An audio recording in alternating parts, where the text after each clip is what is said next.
अस्सलाम वालेकुम। What A interesting day. कभी एक के लिए अच्छा, कभी दूसरे के लिए बुरा। पाकिस्तान की सियासत भी बड़ी बेईमाना किस्म की सियासत है। कभी एक को रुलाती है तो कभी दूसरे को रुला देती है। एक दिन एक के लिए खुशी लाती है, दूसरा दिन दूसरे के लिए खुशी लाती है।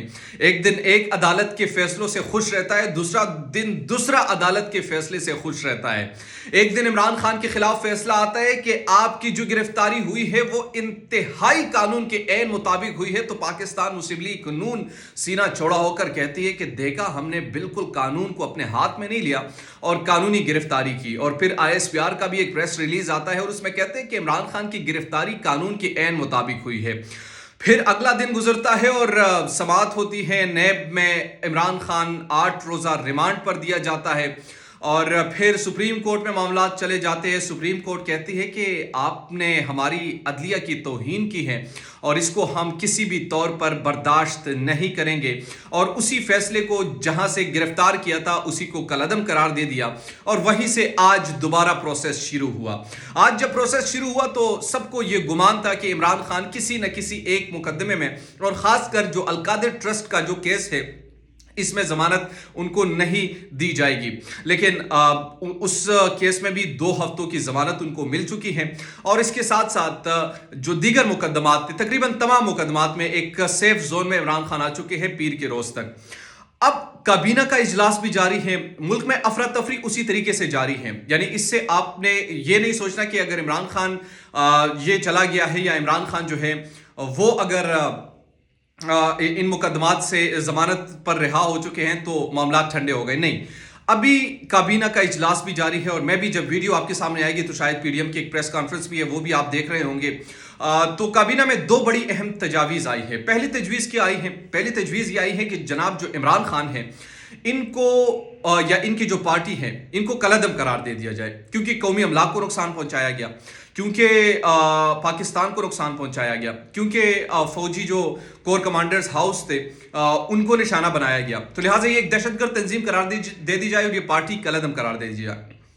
दूसरी तजवीज़ ये आई है कि मुल्क में इमरजेंसी का निफाज किया जाए, यानी इमरजेंसी लगा दी जाए। मामलात अब यहां तक आ गए। अब मामलात यहां तक कैसे पहुंचे, क्यों पहुंचे? PDM जो है, PDM का जो बुनियादी तौर पर नैरेटिव है, उनका ये कहना है कि इमरान खान को जो इस वक्त महफूज कर रहा है तो वो अदलिया महफूज कर रहा है। मेरी नज़र में और बहुत सारे सहाफ़ियों की नज़र में इस वक्त जो PDM को महफूज कर रहे हैं वो भी कुछ ताकतवर सहूलतकार है जो कि इनको महफूज कर रहे हैं। तो दोनों का टकराव, यानी वो उनकी तरफ छुप जाते हैं, पाकिस्तान तहरीक इंसाफ यहां पर छुप जाती है। आइन की बात, कानून की बात, कानून की बालादस्ती की बात वो कोई नहीं करता। वो आपको किसी को ये बताने में कोई हर्ज नहीं है, या किसी को ये जो इस वक्त की सिचुएशन है, जिस तरीके से मुल्क का नुकसान हो रहा है, तो कोई इस बात पर राजी नहीं कि तमाम मामला जो है वो कानून के ऐन मुताबिक हो। अब मैं आपको एक छोटी सी मिसाल देता हूँ। मिसाल के तौर पर ये कानून के ऐन मुताबिक था कि जब असेंबलियत तहलील हो गई तो 90 डेज में इलेक्शंस करवाने। PDM उसके लिए तैयार नहीं है, कॉन्स्टिट्यूशन वायलेट कर चुके हैं ऑलरेडी और वो इलेक्शन में जाने को तैयार नहीं है। जब चीफ जस्टिस साहब कहते हैं कि आप इलेक्शन क्यों नहीं करवाते, तो वो आगे से कहते हैं कि जनाब देखो, इमरान खान के साथ मिला हुआ है, इलेक्शंस करवाओ भाई। आप इमरान खान को छोड़िए, आपको अवाम में जाना चाहिए ना। आपकी अगर मकबूलियत है, आपको अवाम पसंद करते तो अवाम के पास चले जाए, आप अपना काम करें, आप वापस मुंतखब होकर आए, मजबूत होकर आए। इमरान खान को फिर पकड़े दकड़े आप लोग खत्म कर दें उनको। लेकिन आपके पास अभी मोरल अथॉरिटी नहीं है। आपके पास कोई मोरल अथॉरिटी इस वक्त नहीं है। उसकी वजह मैं आपको बताता हूं। एक मखलूत हुकूमत जिसका अपना कोई वजूद नहीं, जो बेसाखियों के सहारे पर इस वक्त खड़ी है और वो ये बात कर रही हैं कि हमने इमरान खान को शिकस्त देनी है या इमरान खान को हमने गिरा देना है। अगर आप ये समझते हैं कि मार दाड़ करके, नाअहल करके आप अपने मतलूबा नताइज हासिल कर लेंगे तो ये भी नहीं होगा। ये भी आप मिस कैलकुलेशन कर रहे हैं। ये 100% मैं आपको बता रहा हूं।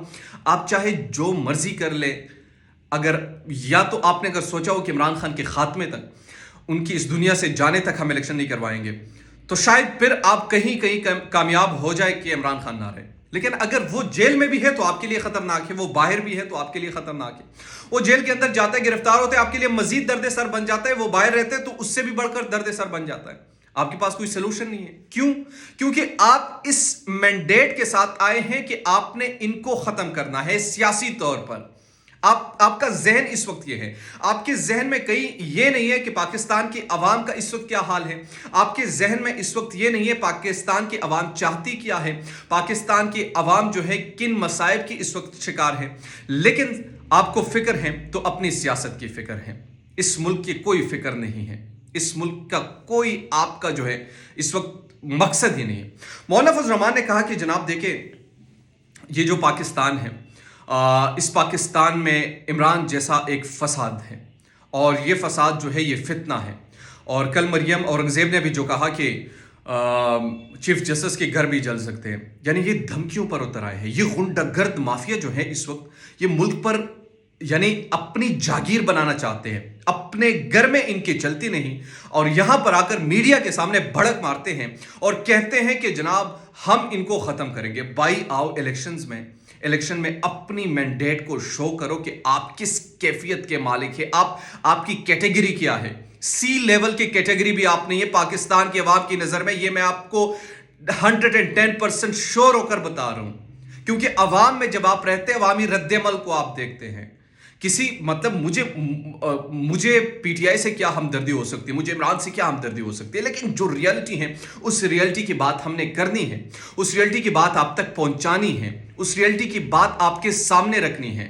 اس میں یعنی اگر آپ اچھا مجھے یہ بتائیں, کل کو الیکشنز ہو جاتے ہیں, یہی پی ڈی ایم اور یہی جو ہمارے خاص طور پر جو اس وقت کے حکمران جماعت ہے, جس میں پاکستان پیپلز پارٹی, پاکستان مسلم لیگ نون, اے این پی, اس کے علاوہ بہت ساری ایسی پارٹیاں ہیں جو کہ اس میں شامل ہے, جے یو آئی سمیت.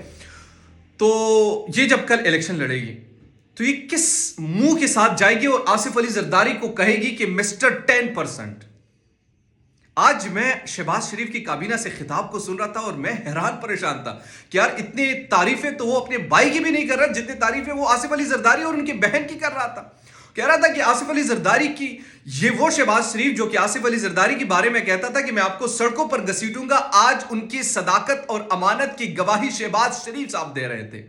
یہ سوال ہے پاکستانی قوم کے سامنے کہ یہ منافقت کہاں سے یہ لوگ لے کر آتے ہیں, یہ کتنے منافق لوگ ہیں, یہ عوام کے سامنے کیا بات رکھتے ہیں اور خود کرتے کیا ہے.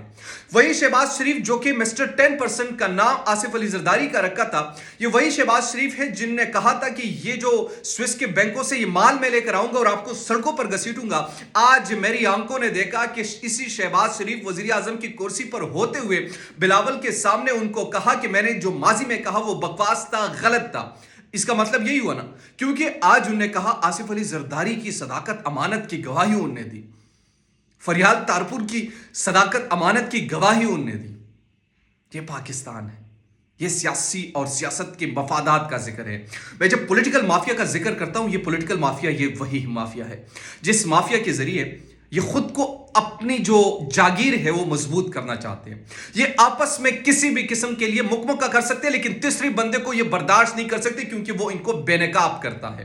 یہ اپنے مفادات کے لیے اس ملک کے وسائل تو استعمال کریں گے اور ایک دوسرے کو سپورٹ بھی کریں گے اور عوام کی آنکھوں میں دھول جھونکنے کے لیے ایک دوسرے کے مخالفت بھی کریں گے, لیکن اندر سے ایک ہے, ایک سکے کے دو رخ ہیں. اب جب پہلی مرتبہ یہ گرفت میں آ گئے ہیں تو یہ کیسے یکجا ہو گئے ہیں. جس طریقے سے مافیا جو ہے, آپ نے کبھی اگر کسی فلموں کی زین میں دیکھا ہوگا, یہ مافیا کی ایک دوسرے کے ساتھ بڑے سٹرونگ کنیکشنز ہوتے ہیں, وہ ایک دوسرے کے ساتھ یوں جڑے ہوتے ہیں. ایک پر سختی آتی ہے تو دوسرا اسے ریسکیو کرنے کے لیے آ جاتا ہے, تیسرا بھی آ جاتا ہے, چوتھا بھی آ جاتا ہے, ان کے اندر ڈھال بن جاتا ہے اور اپنے مافیا کو وہ کنٹرول کرتا ہے. کیونکہ مافیا پر جب آپ ایک دفعہ ہاتھ ڈالتے ہیں, ان کو کمزور کرتے ہیں, تو وہ ملک جو ہے وہ ترقی یافتہ بنایا جاتا ہے یا بن جاتا ہے. لیکن آج ہمیں میڈیا پر زبردستی ان کو ہیروز بنایا جاتا ہے. آج میڈیا پر ہمیں یہ بتایا جاتا ہے کہ یہ جو پی ڈی ایم والے ہیں یہ بڑے اچھے لوگ ہیں. آج بڑے سینئر جرنلسٹ جو کہ اخلاقی جو جرت ہے وہ بھی کھو چکے ہیں اور خود بھی بددیانت اور بددیانتی کو سپورٹ کرتے ہیں, وہ آ کر اب ہمیں بتا رہے ہیں کہ جناب یہ جو خاص طور پر جن کے بڑے بڑے کارنامے اور کرپشن کے کیسز تھے جو ان کے معاف کرنے کے لیے اس حکومت میں آئے تھے, وہ لوگ جو ہیں وہ ہمیں بتا رہے ہیں کہ جناب یہ بڑے اچھے لوگ ہیں, یہ پاکستان کے لیے بڑے ہی اچھے لوگ ہیں. کیوں؟ کیونکہ سب کا مفاد ایک ہی ہے. بہرحال اللہ پاکستان پر رحم کرے. دیجیے نعمان خان کو اجازت. اللہ نگہبان.